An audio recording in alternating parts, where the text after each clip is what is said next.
Narinig mo na ba to? Ito ang kwentong kanto tungkol sa kikik ang ibong maririnig mo kapag may malapit na aswang sa tabi. Sa isang liblib na baryo sa Bicol, tahimik ang gabi. Pero sa katahimikan, may lihim na gumagalaw. Dito nakatira si Jomi. Sabi ni Lola Ising, kapag narinig mo ang kikik, may aswang sa paligid. Isa itong babala na may dalawang kinukuha. Hindi makatulog si Jomi. Para siyang may nararamdamang mata na nakamasid mula sa labas. Sa isang iglap, may dumaan sa taas ng kubo. Parang may pakpak, parang hindi tao. Ang kinabukasan, nawala ang mga manok. Tahimik ang gabi, pero bakit nauubos ang mga hayop? Walang iniwang bakas. Isang matandang hindi kilala ang biglang lumitaw.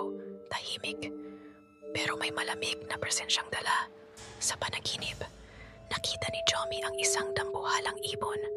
Pulang-pula ang mga mata. Gumagalaw sa dilim. Nakita ni Jomi sa baol ng kanyang lolo ang isang lumang libro. Doon niya unang nabasa ang salitang kikik. Sa isang iglap, nasilayan ni Jomi ang kanyang tunay na anyo. Isang nilalang na may bakbak, hindi gawang tao. Nagkaisa ang baryo.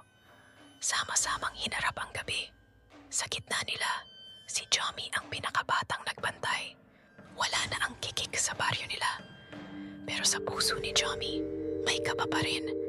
Tila may iniwang sumpa ang gabi. Narinig mo na ba ang kikik sa lugar ninyo? Huwag kang tatahimik.